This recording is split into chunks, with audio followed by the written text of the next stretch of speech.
시청자 여러분 안녕하십니까. 집중진단 제주 안정입니다. 일본이 오는 18일 열리는 한미일 정상회담 이후 후쿠시마 원전 오염수를 방류할 것이다 라는 전망이 나오고 있습니다. 이러한 예측대로라면 방류 초읽기에 들어간 상황인데요. 사면이 바다여서 바다를 터전으로 살아가는 우리 제주도, 원전 오염수 방류가 문제는 없는지, 제주도에는 어떤 영향을 미칠지 오늘 함께 토론해 보겠습니다. 토론에 앞서 먼저 함께 하실 분들 소개해 드리겠습니다. 국민의힘 원내대표시죠. 현기종 제주특별자치도의회 의원 함께 하셨습니다. 예, 안녕하십니까. 현기종 의원입니다. 네, 의원 반갑습니다. 반갑습니다. 예, 반갑습니다. 그리고 민주당 원내수석 부대표시죠. 임정은 제주특별자치도의회 의원 함께 하셨습니다. 반갑습니다. 임정은 의원입니다. 네, 임 의원님 반갑습니다. 그리고 허지영 KBS 기자 함께 하셨습니다. 네, 안녕하세요. KBS 허지영 기자라고 합니다. 네, 허 기자님은 후쿠시마 현장에 한번 다녀오셨다고요? 네, 맞습니다. 6월 말부터 한 일주일 정도 후쿠시마 현지에 있었습니다. 일주일 동안? 네네. 네, 그럼 오늘 후쿠시마 현장의 목소리 잘 전달 좀 부탁드리겠습니다. 네, 알겠습니다. 네, 그럼 지금부터 후쿠시마 오염수 방류가 제주에 미치는 영향에 대해서 함께 토론해 보도록 하겠습니다.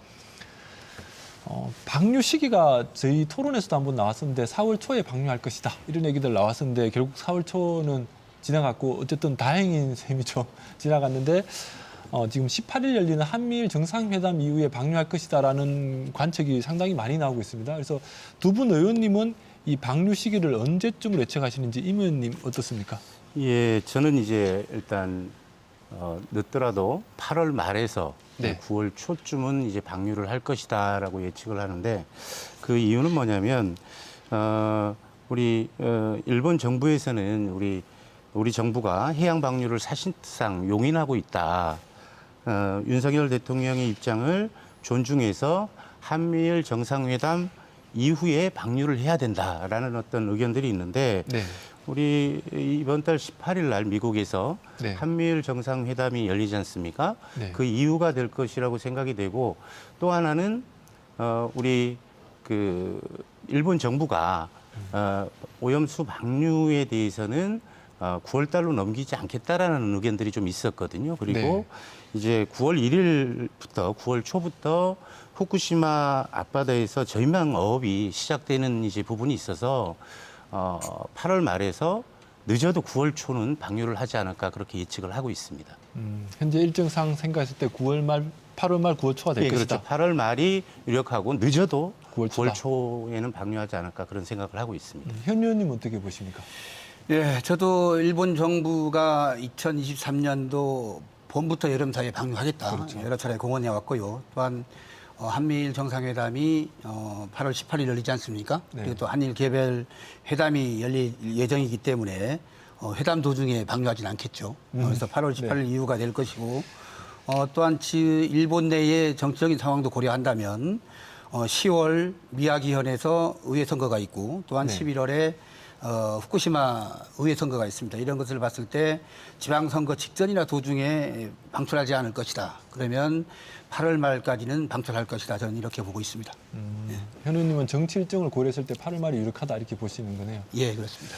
알겠습니다. 지금 정말 이제 계속 우리가 반대하는 목소리가 국내에도 높았고 제주도 높았지만 결국은 지금 방류할 것이다라는 예측이 많은데 사실 2012년도에 우리가 런던 협약이라고 부르죠. 이 국제의정서에 따르면 가축 분뇨를 해양 투기를 이 당시에 금지했지 않습니까? 그래서 이게 국제적으로 함께 우리가 협약을 맺어서 이런 오염 물질을 함부로 배출하지 맙시다. 그래서 바다를 지킵시다 이렇게 되어 있는데 이 오염수 같은 경우도 사실은 말 그대로 오염수지 않습니까? 이걸 바다에 버릴 때는 어떻게 보면 국제적으로 협의를 하거나 협약을 맺어야 되는데 지금 그런 협약이 없이 해양에다 투기하겠다라고 하는 셈인데 이게 지금 문제는 없는 것인지 어떻게 보시는지 현 의원님.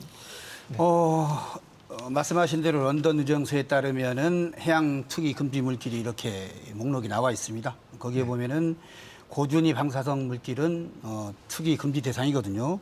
그렇지만 또 거기에서는 단 IAEA에서 부적합하다고 정의한 고준위 방사성 물질로 이렇게 정의가 돼 있다라는 것이죠. 네. 그래서 IAEA에서 오염수가 알프스위에서 처리가 돼서 처리수로 나가면 그거를 과연 부적합하다고 볼 것이냐. 네. 어떤 이런 런던 의정서의 투기물질 여부도 투기 가능 물질 여부도 결국은 IAEA의 어떤 해석에 달려 있다. 저는 그렇게 생각하고 있습니다.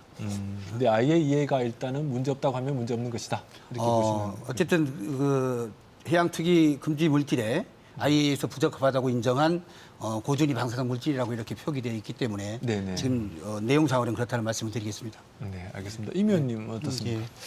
어쨌든 런던 의정서에 의하면 아까 우리 현기종 대표님께서도 말씀하셨는데 1993년 11월에 아까 말씀하신 고준위 방사성 폐기물을 해양 투기를 금지하는 내용이 있었는데 이게 좀 더 강화가 돼서 저준위 방사성 물질도 해양 투기를 금지하는 내용이 담겨져 있습니다. 그래서 이게 네. IAEA의 어떤 최종 이제 승인이나 이제 보고서의 내용을 이제 인정해가지고 할 건지 네. 이 부분에 대해서는 좀 우리가 한번 문제를 제기할 필요가 있고요.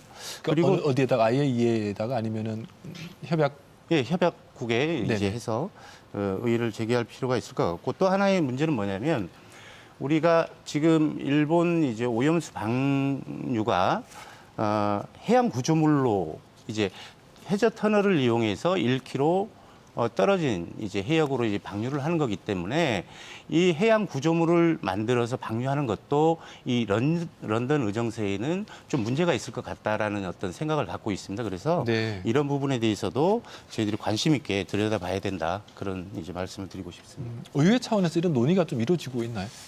의회에서도 이제 우리 후쿠시마 오염수 방류에 대한 여러 가지 대안이라든가 그러니까 이런 국제 협약 저지를 위한 위반에 대해서 뭘 해보자 이런 논의들. 그 부분에 대해서는 뭐 저는 이제 직접적으로 참여를 안 했기 때문에 그 내용에 대해서는 제가 잘 모른다는 답변을 좀 드리도록 하겠습니다. 뭐 허 기자님은 어떻게 보십니까? 네. 그러니까 이게 뭐 런던 협약이나 유엔 해양법 협약이라는 이제 국제법에 저촉이 되느냐를 두고 전문가들 사이에서도 좀 의견이 엇갈리는 걸로 알고 있는데 이제 저희가 취재한 전문가들 의견을 듣기 마련이잖아요. 근데 네. 이제 정재학 경희대 원자력공학과 교수님 말을 빌려서 말씀을 드리면 정부가 지금까지 지금 오염수 해양 방류가 국제법에 저촉이 되느냐를 명확하게 입장을 밝힌 적이 없다고 하시면서 지금의 어떤 불필요한 논란들을 좀 해소하고 해양 방류가 정말 정당한지 불가피한지를 따져보기 위해서는 이 국제법에 어긋나느냐 배치되느냐를 한번 명확하게 짚고 넘어가야 된다는 말씀을 하셨습니다. 그러니까 뭐 국제 뭐 사법재판소에 가든 어떻게 형사적인 부분이든 이렇게 조금 우리가 법에 맞는지에 대해서 지금 차라리 물어볼 수 있는 좋은 시간이다 이런 말씀이신 거죠? 네, 맞습니다. 예, 그럼 이게 제주 정부에서 움직이든 안 되면 제주도 의회에서라도 좀 연구를 해서 함께 대응해보는 것도 괜찮겠다 이런 생각이 좀 들긴 하네요. 현 의원님 어떻습니까? 뭐 충분히 동의합니다만은 그런 부분에서 정치 외교적인 부분이기 때문에 또 제주도의회가 할 일은 또 좀 제한적이다. 이런 말씀 좀 드리고 싶습니다. 예. 그런데 이제 허 기자님 말씀처럼 차라리 방류하는 것이 국제법적으로 문제가 없어지려면은 이게 물어보는 것이 차라리 깔끔하지 않겠냐 이런 말씀이신 건데. 그렇죠. 어쨌든 간에 확실한 어떤 국제적인 기준에 부합하는지를 확인하려면 정부의 어떤 외교적인 노력도 필요하고 그렇지 네. 않겠습니까? 예를 들어서 사법재판소에 제기를 할 수도 있고 네네. 이런 외교 루트를 통해서 그런 부분 해야 될 일이고 저희들 의회에서는 또 의회 또 나름대로 또 할 일도 있지 않겠습니까? 뭐 결의문을 채택한다든가 이런 부분은 충분히 저희들 생각하고 있습니다. 네, 어쨌든 의회도 약간 결이 다르신 것 같은데 좀 의견이 모아주셨으면 좋겠다 싶습니다. 이게 그러면 허 기자님 얘기 조금 더 들어보도록 하겠는데요. 후쿠시마 현지에 다녀오셨다 이렇게 말씀을 하셨는데 이게 주민들 실제 반응 현장 목소리도 들어보셨잖아요. 어떻든가요? 이게 후쿠시마 현에서 어쨌든 오염수를 방류하는 거다 보니까 가장 타격이 많은 지역은 후쿠시마 현이잖아요. 그렇죠. 네. 그러니까 아무래도 뭐 뉴스에 많이 나오는 수산업계나 관광업계에서 이제 일제 걱정을 많이 하시는데 이분들이 공통적으로 말씀하는 게 풍평 피해라는 거거든요. 그러니까 근거 없는 소문으로 인한 피해를 뜻하는 이제 일본 표현인데 뭐 수산업계는 사실 지금도 후쿠시마 현 수산물을 소비하는 일본 분들, 그러니까 내국인들도 많지 않은 상황에서 소비 위축이 우려된다라는 부분에서 좀 걱정을 하고 계시고요. 네. 관광업계라고 하면 우리가 후쿠시마 현 하면 떠올리는 게 보통은 원자력 발전소인데 네. 후쿠시마 현이 2021년 기준으로 했을 때 연간 관광객이 3,500만 명 정도로 그래도 많은 편이거든요. 3,500만 명이요? 네네. 네. 그러니까 일본 내에서는 그래도 코로나 때문에 많이 위축됐다고 하더라도 여전히 많은 관광객들이 찾고 있고 뭐 저희가 취재를 다녀온 료칸 중에 한 곳은 뭐 귀멸의 칼날이라는 유명한 일본 애니메이션의 네. 배경으로 알려져서 지금 연일 만시를 기록할 정도로 이제 막 회복을 하고 있는데 오염수 방류가 좀 뭐 파장을 미치진 않을까 한 조마조마한 그런 분위기였습니다.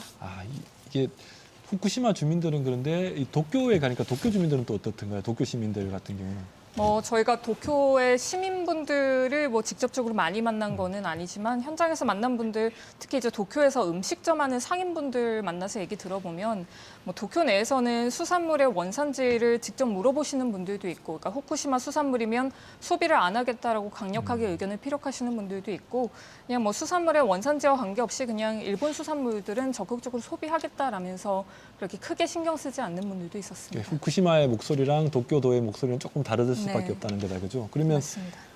일본 같은 경우는 지방 정부가 굉장히 발달한 걸로 아는데 후쿠시마의 현청이랑 또 도쿄도청이랑은 조금 더 입장이 다를 수가 있지 않습니까? 정부랑 이런 입장들은 어떻습니까, 현재? 후쿠시마 현청이랑 일단 중앙정부의 입장이 그렇게 크게 다르진 않았는데요. 그러니까 후쿠시마 현청도 후쿠시마 현에 있기 때문에 오염수 방류에 강력하게 반대한다기보다는 네. 이 해양 방류가 중앙정부의 결정이고 이 중앙정부의 결정이지만 우리는 현민들의 의견을 이제 정부에 잘 전달하겠다라는 어떤 원론적인 입장을 일단 밝혀왔습니다. 굉장히 소극적이네요. 네, 맞습니다. 근데 현민들의 입장이라는 게 다 반대면 그걸 그냥 단순 전달만 하겠다. 이런 말씀인 거죠, 현청의 입장은. 네, 우선 뭐 저희도 후쿠시마 현청은 좀 강력하게 반대 목소리를 내지 않을까라고 생각은 그렇죠. 해왔었는데 네. 뭐 아까 말씀드린 대로 원론적인 입장 정도만 밝혀왔고 다만 이제 후쿠시마 현 안에서도 이제 내부에 여러 기초자치단체들이 그렇죠. 있잖아요. 네. 저희가 취재 다녀온 이와키시라는 후쿠시마 현내에 있는 기초자치단체 같은 경우에는 그러니까 큰 항구 도시거든요. 수산업이 발달했고 이제 원전 사고 전에는 관광업으로 많은 관광객들이 찾던 곳인데 이제 그런 항구 도시 같은 경우에는 아무래도 오염수 방류가 미칠 파장이 적지 않다 보니까 이와키 시의회에서 만장일치로 이 오염수 방류에 반대하는 결의안을 채택하는 등 이 일부 자치단체에서는 반대 목소리를 강하게 내고 있었습니다. 네, 이 후쿠시마 현 안에서도 지금은 조금 이렇게 목소리가 약간 나뉘는 상황이다 이렇게 좀 볼 수가 있겠다, 네. 그렇죠? 이게 지금 후쿠시마 상황이 이렇다라고 하지만 또 도민들의 걱정도 이만저만 아닌 것으로 늘 지금 나오고 있고 제가 만나본 해녀분들도 걱정이 엄청나더라고요. 그래서 그 민주당에서는 지금 방류 분명히 반대한다 했고 국민의힘에서는 방류에 대한 입장이 좀 몇 달 전부터 좀 바뀐 것 같아요. 그래서 지금 제주도당에서도 중앙당과 똑같은 입장인지가 좀 궁금한데 그 현 의원님 어떻습니까? 저는 그 중앙당으로부터 방류 찬성하라는 어떤 당론을 전달받은 적도 없고요. 네. 또한 중앙당도 아직까지 방류에 찬성한다고 공식적으로 밝힌 점이 없다 이런 네. 말씀을 드리겠습니다. 단 전 국제적인 중앙당의 입장은 국제적인 기준에 부합하고 국제검증단의 검증 결과 안전성이 확보가 되면 그리고 안전성이 입증이 되면 어떤 근거 없는 비과학적인 사실에 근거해서 우리 수산업이 피해를 보고 있고 또한 유통업, 외식업 등 많은 경제 전반에 많은 어려움이 처해 있다. 입증이 되면 안전성이 입증이 되면 그러한 경제적인 부분들을 활성화시켜야 된다. 이런 게 중앙당의 입장이고 또한 제주도당의 입장도 중앙당과 크게 다르지 않습니다. 또한 저희 제주도의 의원들도 12명 전원이 6월 13일에 방류 반대 기자회견을 한 적이 있다는 말씀을 드리겠습니다. 그러면 일단 이게 조건부인 건데 예. 전문기관의 말에 따라서 문제 없으면 하겠다는 건 IAEA가 문제 없다고 하면은 방류해도 괜찮다 이렇게 이해하면 되는 거죠. 어쨌든 IAEA가 176개 회원들이 기준을 정한 그 안전 기준이 있기 때문에 그거에 부합하다면 과학적인 논거에 따라서 안전하다고 봐야 되지 않겠습니까? 저는 그런 말씀 드린 겁니다. 우선 국민의힘 쪽은 IAEA가 근거가 된다면 괜찮다라는 입장인데 민주당은 어떻습니까? 지금 그 더불어민주당은 뭐 중앙당과 이제 제주도당을 이제 같은 이제 생각을 갖고 있는데 우리 민주당은 이제 다양한 경로를 통해서 후쿠시마 오염수 방류에 대해서 반대 입장을 표명해 왔고 그리고 후쿠시마 원전 오염수 해양투기 저지 대책위원회를 중앙당이 이제 만들어서 이렇게 활동을 하고 있습니다. 하고 있고 여러 가지 이제 앞으로도 우리 오염수 방류를 좀 저지할 수 있는 그런 이제 방안들이 있다면 당 차원에서도 그거에 이제 국민들과 같이 이렇게 대책을 세워 나갈 거라는 그런 말씀을 좀 드리도록 하겠습니다.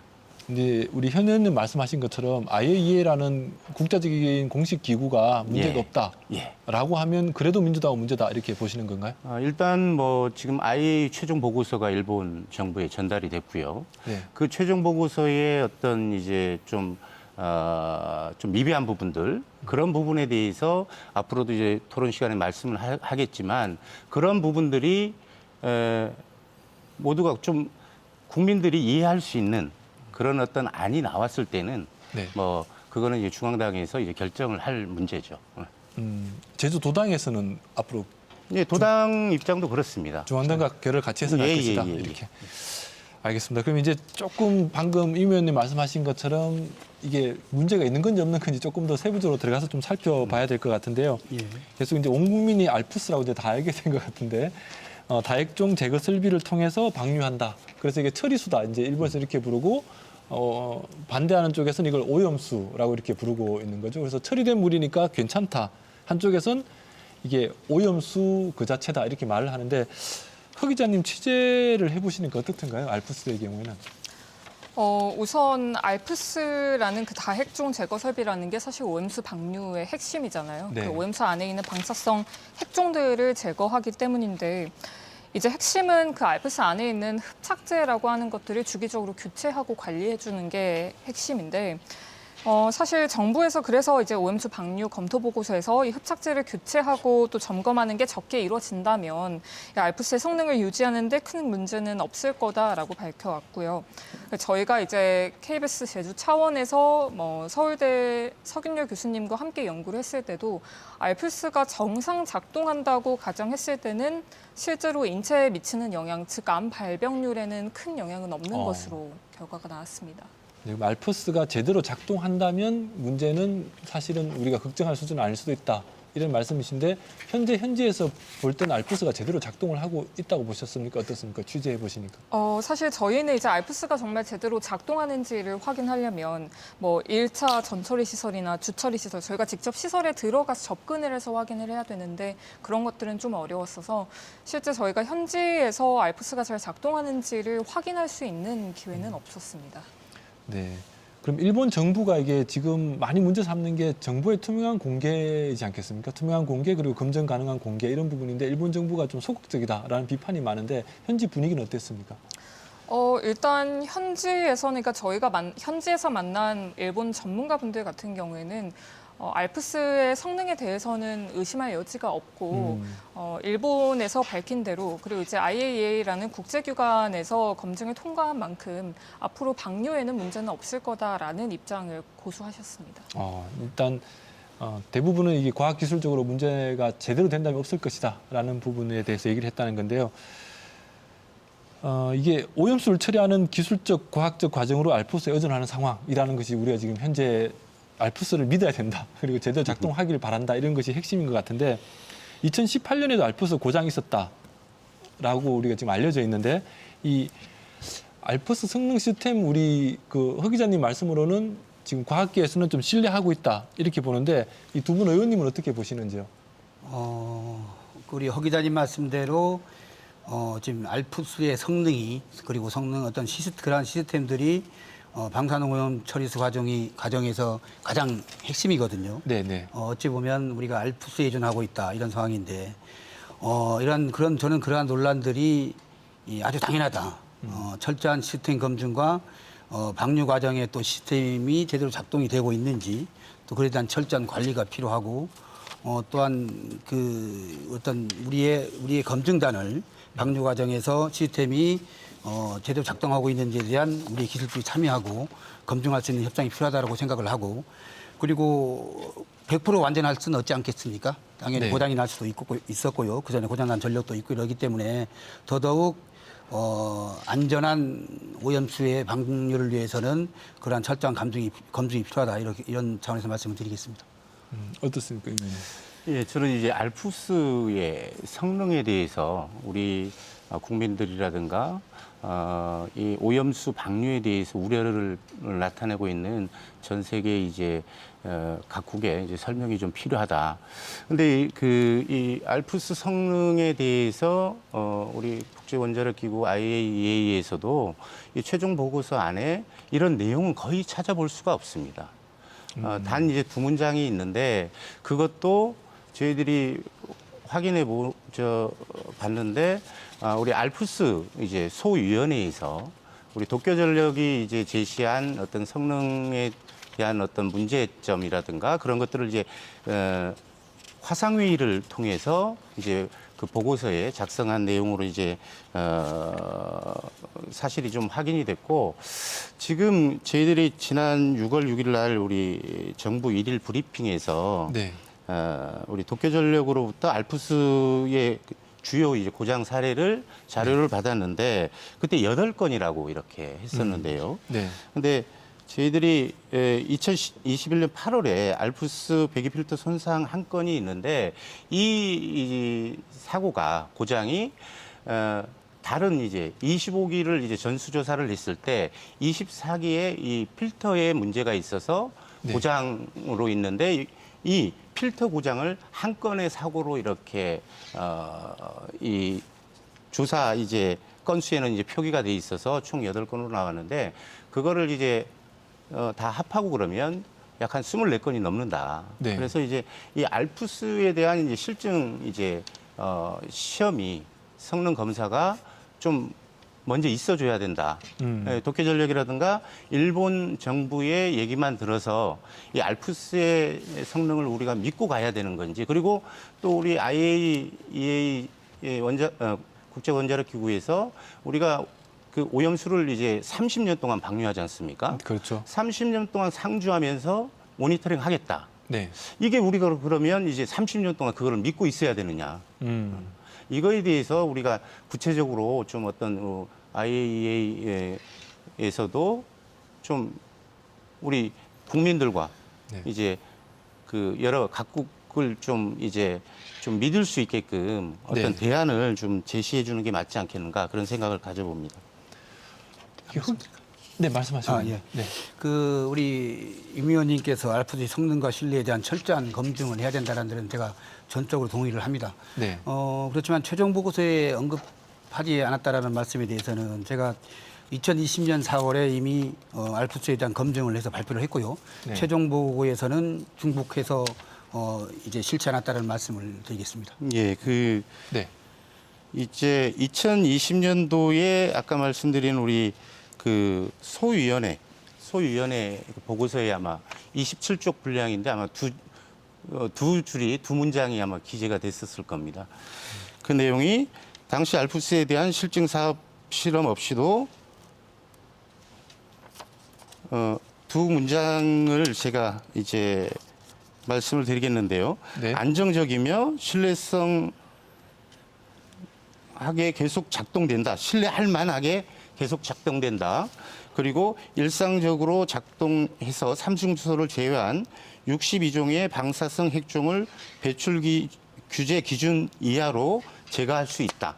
이 내용이 뭐냐면 아까도 서두에도 말씀드렸다시피 우리 소위원회에서 도쿄전력과 화상회의 그 삼중수소를 실질적으로 검증을 한 게 아니라 화상회의 도쿄전력의 어떤 의견을 듣고 보고서에 작성을 했다고 이렇게 제가 네. 이제 신문 기사를 통해서 좀 확인을 했거든요. 그래서 그 부분은 제가 이제 삼중수소에 대한 이제 검증이 좀 필요하다라는 말씀을 다시 한번 드리겠습니다. 그러니까 이제 두 분 말씀이 약간 결이 다른 게 IAEA가 검증한 사실에 대해서 지금 좀 신뢰할 수 있냐 없냐라는 부분이 조금 갈리는 것 같아요. 이 부분에 대해서는 계속 지금 또 논란이 되고 있는 상황이고 왜냐하면 일본 정부의 태도에 좀 문제가 있다라고 지금 다들 좀 인식을 하고 있는 것 같긴 한데 그리고 한 가지 네, 좀 네. 더 말씀드린다면 이 IAEA 최종 보고서의 이제 내용은 그 설비에 대한 내용만 이제 돼 있지 방류가 된 후에 우리 해양 생태계에 미치는 환경 영향 평가에 대해서는 보고서에 아무런 내용이 없습니다. 그래서 이런 부분도 앞으로 오염수가 방류가 됐을 때 해양 환경에 어느 정도의 영향을 미치는지에 대해서도 우리가 좀 논의해 볼 필요가 있지 않겠나 그런 생각을 해봅니다. 네, 허 기자님은 어떻습니까? 우선 뭐 말씀하신 대로 알프스의 성능을 두고 여전히 설왕설래가 있는 건 사실인데 네. 저는 이제 정부의 입장과 전문가들의 입장을 전달드리는 정도밖에 말씀을 드리지 못해서 일단 정부에서도 그 알프스가 장기적으로 운영 가능한지가 중요하다고 판단해서 일본 정부의 점검 항목이라던가 보수 유지 관리랑 관련된 자료들을 요청한 것으로 알고 있습니다. 네, 아직 받지는 못했으나 요청은 했다. 네. 네. 이게 아마 국민분들이 가장 우려하시는 것도 이렇게 지금 현재 정보 자체를 믿을 수 있냐 없냐라는 신뢰도 문제가 가장 크게 걸리는 것 같아요. 그래서 신뢰하려면 차라리 더 많은 정보가 오픈돼야 될 것이다라는 것이 대체적인 인식인 것 같은데 도민분들도 그러니까 아까 현 의원님은 이게 과학적으로 문제가 없는데 자꾸 문제 삼는 것이 나쁜 소문만 돌게 한다 뭐 이런 말씀도 하셨는데 그렇습니다. 어떻게 보면은 이게 나쁜 소문일 수도 있고 혹은 또 사실일 수도 있고 지금은 알 수가 없다라는 게 제일 큰 문제이지 않습니까? 어떻습니까, 의원님? 도민들 입장에서는 어떻습니까? 좀 폭넓은 어떤 공개 정보가 돼야 되고 또한 네. 우리 정부가 일본 정부에 더 많은 자료를 요구해야 된다. 충분히 공감합니다. 우리 지금 제주도가 전국 해양 면적의 24%를 차지하고 있고 또한 네. 해양 수산업이 우리 제주의 근간 산업이고 또 생명 산업일 수도 있습니다. 네. 충분히 공감하고요. 검증을 해야 된다 공감을 하고 그렇지만 그 검증 결과를 놓고 신뢰할 만한 검증 결과고 과학적인 어떤 검증이 이루어졌으면 그거에 대한 또 신뢰를 보내는 것도 우리의 자체다 이렇게 생각을 하고 또한 일부 과학자들이나 유튜브들이 그에 대한 검증을 하겠다고 나서는데 그러면은 그 검증은 또 누가 할 것인고 그러한 논란은 결국은 우리 산업에 전반적으로 피해만 가져올 수가 있다 이런 말씀을 드리는 겁니다. 예. 아마 뭐 신뢰할 수 있는 게 되려면 이런 공영방송에서 제대로 이렇게 취재를 하면 아마 신뢰할 수 있는 정보가 좀 더 나올 수 있지 않을까라는 생각이 들긴 하는데 더 많은 공개 정보가 이루어진 데는 제가 동의합니다. 예, 그러니까 예. 우선은 정보가 제대로 공개된다는 것이 우선순위다라는 말씀이신 것 같고요. 그럼 말을 약간 돌아가서 지금 현재 알프스에 대해서는 우리가 지금 나와 있는 정보들로 과학적으로 완벽하게 운영된다면 문제는 없을 것이다라는 것은 두 분 다 동의를 하시는 건 거죠. 동의를 하는데 거기 제대로 관리되고 있는지에 대해서는 우리가 지금 그렇죠. 확인할 길이 없다 네, 네. 이런 그렇죠. 말씀이신 거고 예, 예. 그러면 이게 확인할 길이 없기 때문에 한편에서는 야 방류가 최선이냐 방류 이외의 방법은 없느냐 이런 얘기도 또 많이 하지 않습니까? 뭐 허 기자님 어떻습니까?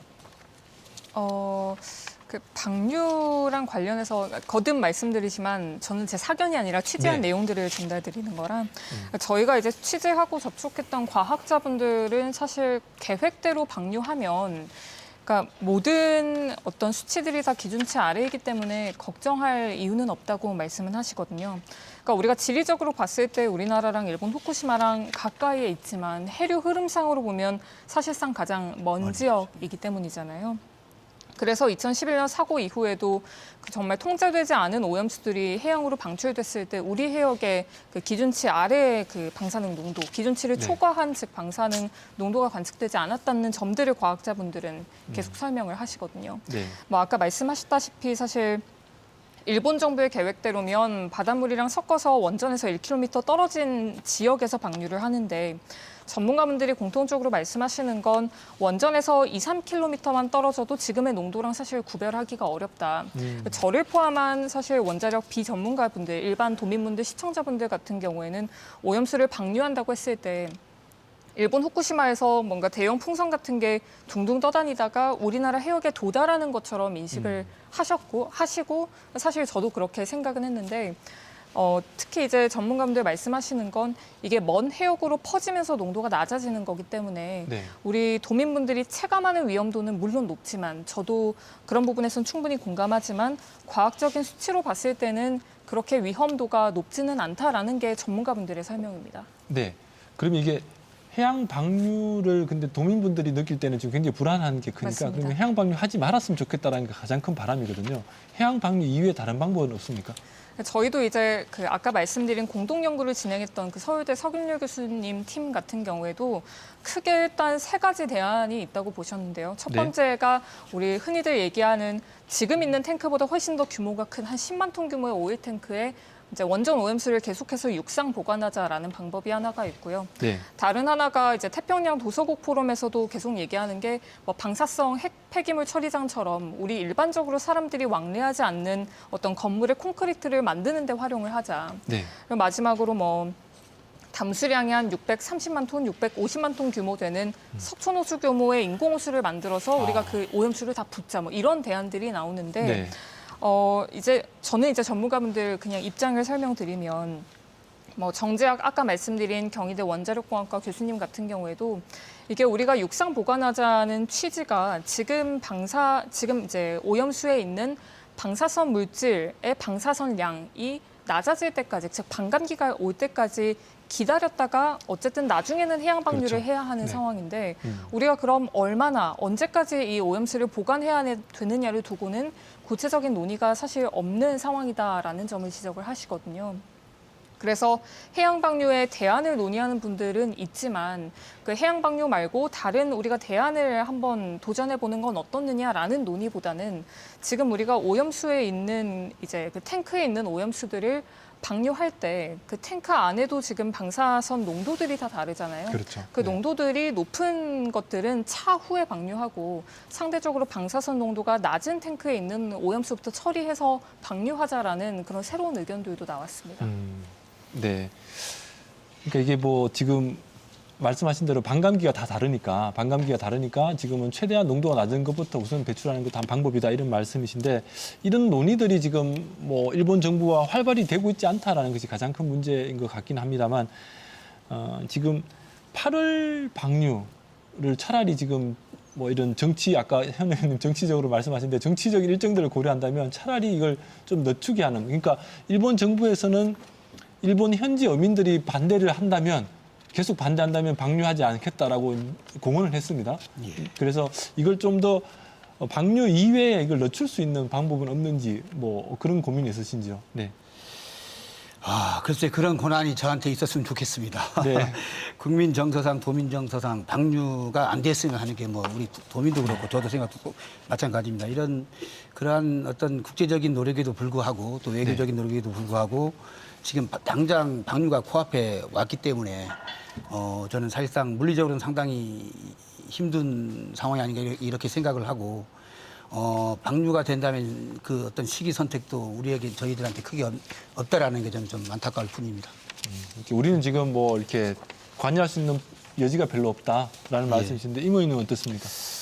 예, 어쨌든 해안 방류 시기가 임박해 있는 시점이라서 제가 이게 이런 이제 방법론에 대해서는 말씀드리기가 좀 그 어려운 부분이 좀 있지만 아까 우리 기자님께서도 잠깐 말씀했듯이 우리 지금 기존 오염수를 대형 탱크에 이렇게 네. 옮겨가지고 약 100년이 지나면 우리 방사능 세기가 약 1000분의 1로 줄어든다 그래요. 네. 그래서 그때 좀 방류하는 방법, 그 해양 방류는 어차피 해야 되겠죠. 그리고 또 하나는 아까도 얘기했지만 우리 지금 미국에서도 지금 이제 사용을 좀 했었는데 우리 이 고체로 만들어서 네. 이렇게 보관하는 방법 이렇게 있는데 우리 지금 일본 정부가 여러 가지 이제 방법론적으로 이제 고민을 했었을 겁니다. 우리 해양 방류 최고 이제 빠르고 비용이 좀 저렴하죠. 그리고 뭐 대기 방출하는 방법도 있을 거고, 그리고 지하 매설 이런 부분이 있는데 조금 이제 우리 일본 정부가 비용이 적게 들면서 빨리 네. 처리할 수 있는 그런 좀 방법을 선택한 게 아닌가.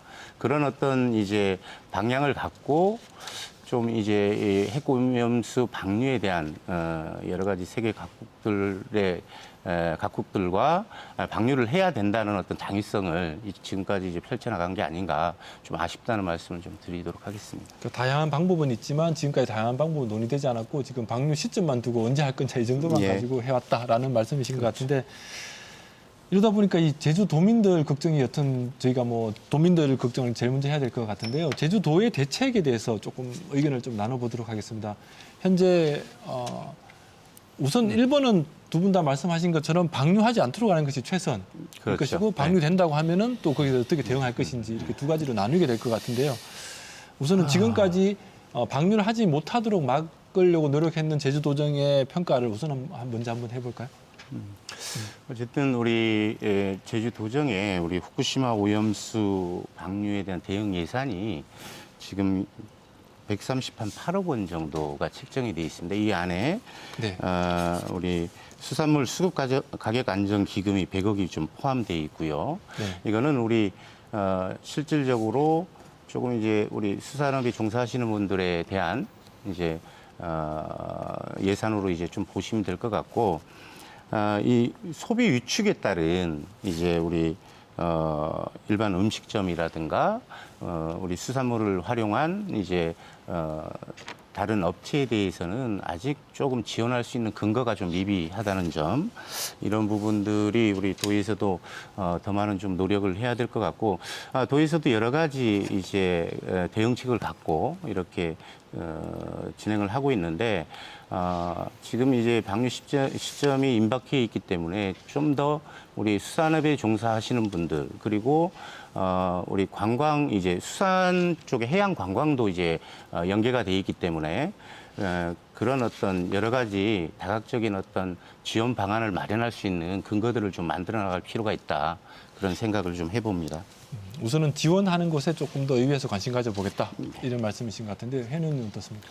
예, 저도 어떤 제주도의 대응이 전체적으로 대응 계획이라든가 세부 대응 방안은 비교적 선제적으로 잘 대응하고 해야 왔다고 보고 있습니다.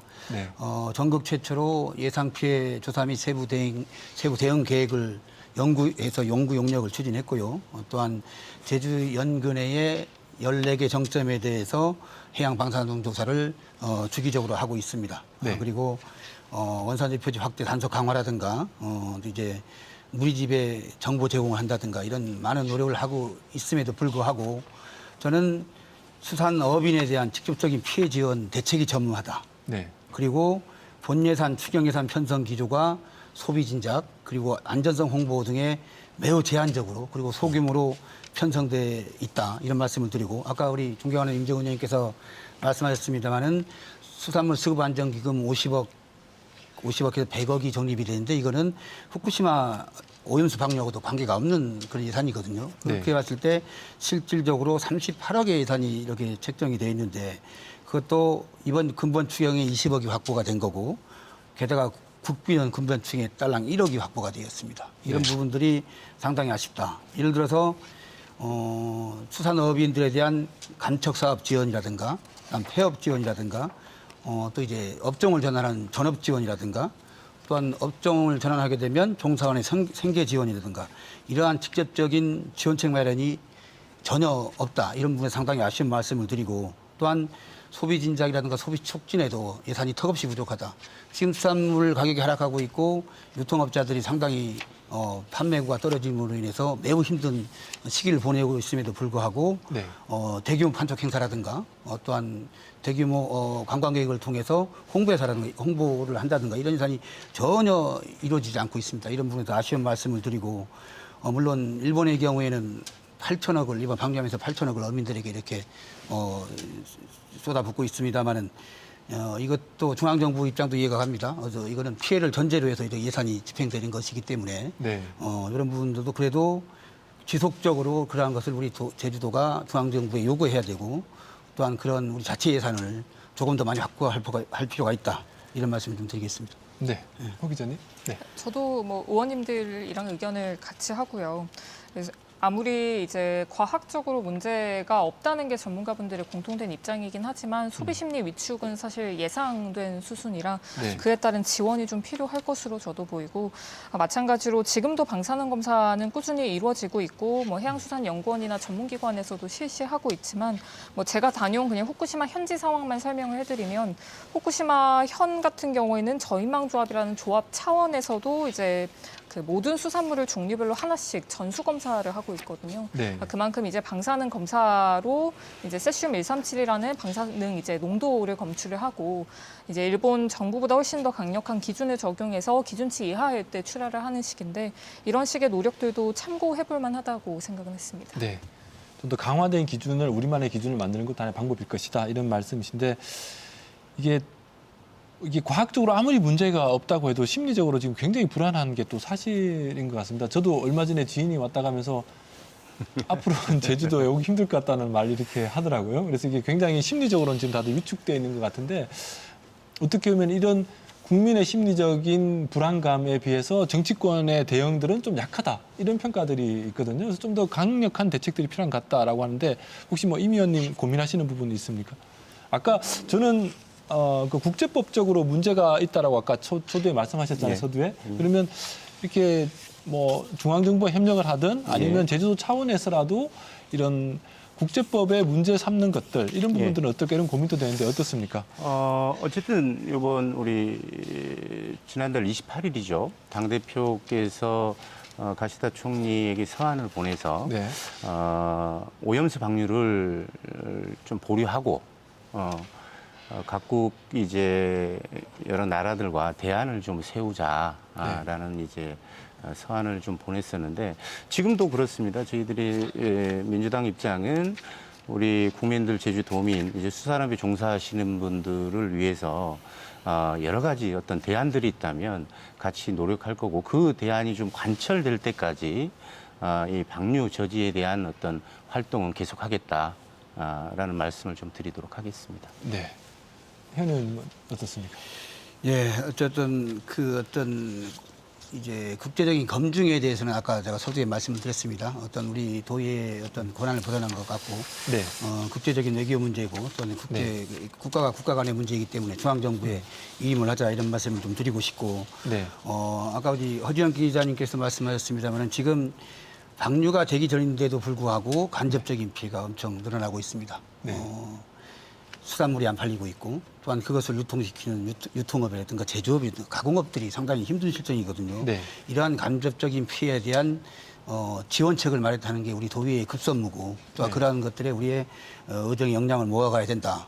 우선 안정성의 확보를 두고 또 아까 우리 관광객도 제주도에 올 수 없을 것 같다 이런 말도 했습니다마는 그러한 안전하다면 안전한 홍보에 더 예산도 쏟아붓고 또 어떤 그런 널리 우리 역할이 우리 네. 도의의 역할이 안전성과 그런 홍보, 안전에 대한 홍보 이런 데에 초점을 맞췄으면 좋겠습니다.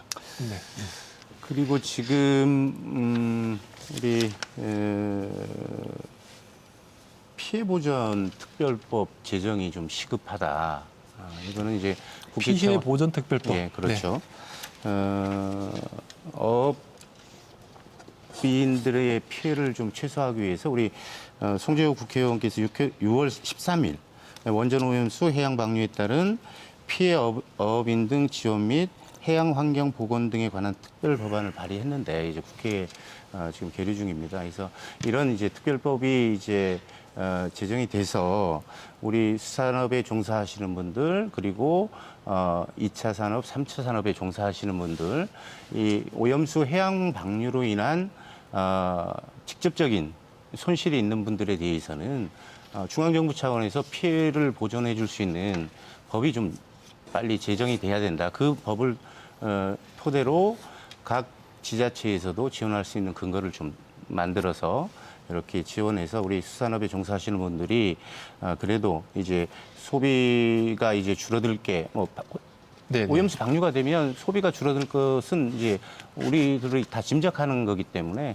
그런 부분들까지 폭넓게 좀 지원할 수 있는 방안을 마련하는 게 좀 급선무인 것 같습니다. 이 법에 대해서는 현 의원님 어떻게 보십니까? 당연히 특별법 지금 국회에서 발의했습니다. 송재호 의원을 비롯한 우리 국회의원 세 분이 같이 발의하셨는데요. 저희들 충분히 공감합니다. 그런데 그러한 법이 어쨌든 간에 후쿠시마 오염수가 방류가 되고 직접적인 피해가 발생했을 때 지원할 수 있는 법이거든요. 그렇지만 이제 과학적인 사실에 근거해서 보면 직접적인 피해가 나와야 되는데 저는 그러한 노력도 계속을 해야 되고 대비를 해야 되고 그래야 우리 어민들이 안전하게 종사할 수 있지 않겠습니까? 간접적인 피해, 지금 매출이 떨어지고 있는 부분이라든가 그로 인해서 지금 감축 사업이 이루어지고 있고 이러한 부분들에 우선 도의회가 할 수 있는 역량을 쏟아부어야 된다 이런 말씀을 드리는 겁니다. 어쨌든 이 법에 대해서는 취지는 공감한다. 예, 공감합니다. 네. 그럼 두 당이 좀 협력하면 빨리 만들 수 있을 것 같습니다. 예, 열심히 협력하도록 하겠습니다. 알겠습니다. 그럼 이제 좀 정리해야 될 시간이 된 것 같아서 오늘 못다한 말씀들 한 30초씩 짧게 하고 토론 마무리하도록 하겠습니다. 현 의원님 먼저 부탁드리겠습니다. 예, 지금 안전성에 관한 문제가 가장 심각합니다. 2011년도에 후쿠시마 오염수가 방류가 됐습니다. 사고로 인해서 월 300톤 이상이 계속 방류가 됐습니다. 정제되지 않은 오염수가 방류가 됐습니다마는 그 후에 10여 년이 넘도록 제주 우리 전국 연근해에서 측정한 방사능 수치 이상이 없고 또한 모든 어종에서 수치 기준치를 초과하는 어종이 발견되지 않았습니다. 그것은 뭐냐면 우리 제주 수산물의 안정성이 확보가 됐다는 그런 반증이거든요. 우리 수산어업인들이 마음 놓고 수산업에 종사할 수 있도록 우리 정치권에서 말 한마디 행동 한마디 조심해야 되고 또한 우리 그 정치인들의 말 한마디가 우리 산업에 미치는 영향에 대해서 우리 좀 더 고민해 봐야 되고 과학적인 논거에 대해서 이렇게 정확한 정보를 전달할 수 있었으면 좋겠습니다. 알겠습니다. 네, 의원님. 예. 네. 어쨌든 도내 어업인의 피해를 최소화할 수 있도록 그리고 도민들의 건강과 안전을 확보해 나갈 수 있도록 최선의 노력을 다하겠다는 말씀을 드리고 우리 청정 바다를 지키고 우리 청정한 제주 수산물의 안정성을 전국적으로 최대한 홍보해서 우리 어업인의 피해를 좀 최소화해야 된다라는 좀 말씀을 좀 드리겠고 끝으로 이제 후쿠시마 오염수가 30년 동안 이제 방류가 될 예정입니다. 우리 일본 정부도 현재의 이 문제지만 이것은 우리 미래 세대까지 악영향을 미칠 수 있는 큰 중대한 사안이기 때문에 이 사안에 대해서 방류 결정을 신중하게 결정해 주시길 거듭 촉구드리겠습니다. 네, 고맙습니다. 허 기자님. 네. 저도 이제 취재하면서 처음부터 이 방사능에 대해서 공부했을 정도로 이 방사능이라는 게 사실 전문가들의 영역으로 간주돼 왔고 네. 지금도 그렇다고 생각하거든요. 그래서 앞서 말씀드렸듯이 아무리 과학적으로 이게 문제가 없다고 하더라도 그 수치와 별개로 국민분들이 체감하는 위험은 좀 다르다고 생각합니다. 네.